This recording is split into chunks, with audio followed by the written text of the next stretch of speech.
একবার ঠান্ডা মাথায় ভাবুন তো, আপনার ব্যাঙ্ক অ্যাকাউন্টে ঠিক এখন যে টাকাটা আছে সেটা দিয়ে কতদিন চলতে পারে? 1 মাস, নাকি 2 মাস, নাকি পরের সপ্তাহ থেকেই একটা সংগ্রাম শুরু হয়ে যাবে? দেখুন, বাংলাদেশে লক্ষ লক্ষ মানুষ চাকরি করেন, কিন্তু অবাক করা বাস্তবতা হলো তাদের মধ্যে প্রায় 90%রই কোনো এমার্জেন্সি ফান্ড নেই। মানে হলো, কোনো কারণে আজ চাকরিটা না থাকলে কাল থেকেই তাদের জীবনের সংকট শুরু। এই বিশাল সংখ্যাটা, মানে এই যে 90%, এটা আসলে কতটা ভয়াবহ তা একটা ছোট্ট বাস্তব গল্প দিয়ে বোঝা যাক। এই গল্পটা হয়তো আমাদের আশেপাশের অনেকের জীবনের সাথেই মিলে যাবে। ধরুন রাফির কথা। রাফি আমাদের গল্পের চরিত্র। বয়স হয়তো 32-এর মতো, ঢাকায় একটা কোম্পানিতে ভালো চাকরি করে, বেতন 50,000 টাকা।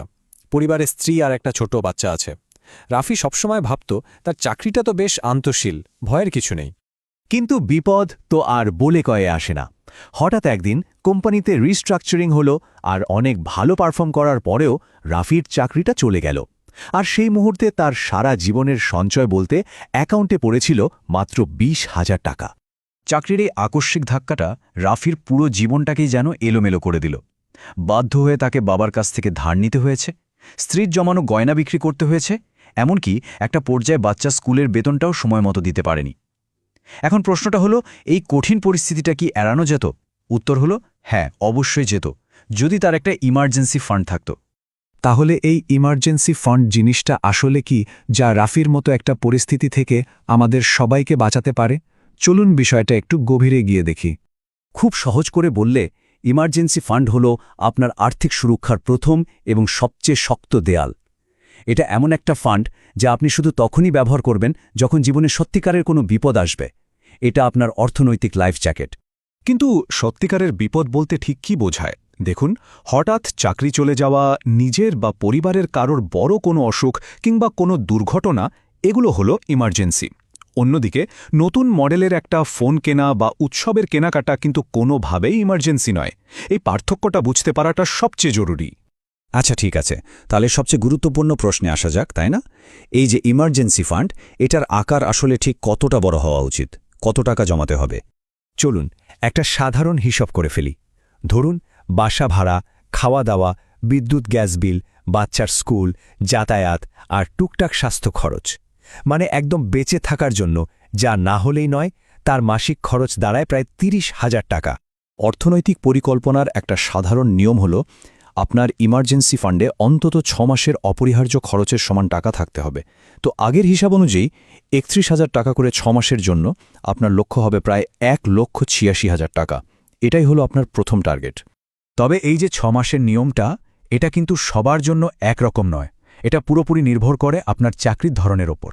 যেমন সরকারি চাকরিতে যেহেতু ঝুঁকিটা একটু কম, তাই 3 মাসের ফান্ডও যথেষ্ট হতে পারে। কিন্তু বেসরকারি চাকরিজীবীদের জন্য কমপক্ষে 6 মাস, আর যারা ফ্রিল্যান্সার বা নিজেদের ব্যবসা চালান তাদের জন্য 9 থেকে 12 মাসের ফান্ড রাখাটা বুদ্ধিমানের কাজ, কারণ তাদের আয়ের নিশ্চয়তা তুলনামূলকভাবে কম থাকে।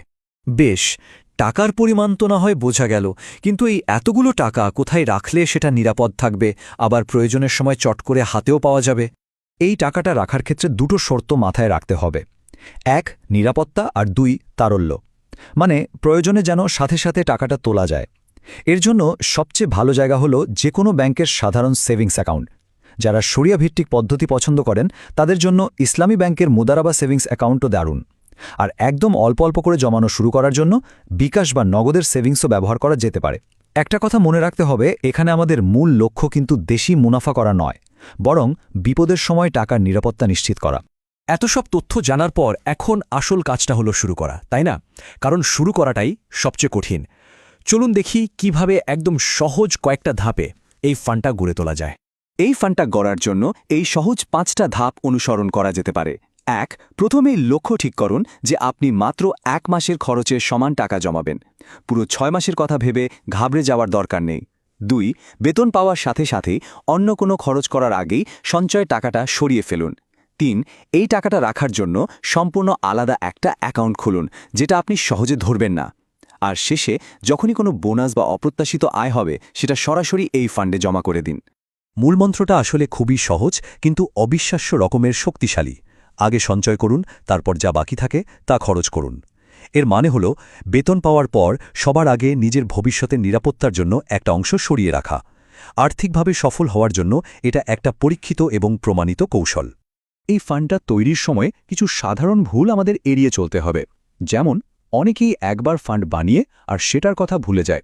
সেবনযাত্রার খরচ বাড়লেও ফান্ডটা আর আপডেট করে না। আবার কেউ কেউ এই জমানো টাকা শেয়ার বাজারের মতো ঝুঁকিপূর্ণ জায়গায় বিনিয়োগ করে ফেলে। আর সবচেয়ে বড় ভুল হল ছোটখাটো অজরুরি প্রয়োজনে এই ফান্ড থেকে টাকা ভেঙে ফেলা। এটা কিন্তু খুব ক্ষতিকর একটা অভ্যাস। সুতরাং সবচেয়ে জরুরি বিষয়টা হলো আর্থিক পরিকল্পনার সঠিক ক্রমটা বোঝা। আপনার জীবনের প্রথম এবং প্রধান আর্থিক লক্ষ্য হওয়া উচিত একটা শক্তিশালী ইমার্জেন্সি ফান্ড তৈরি করা। এটা আপনার সুরক্ষা কবচ।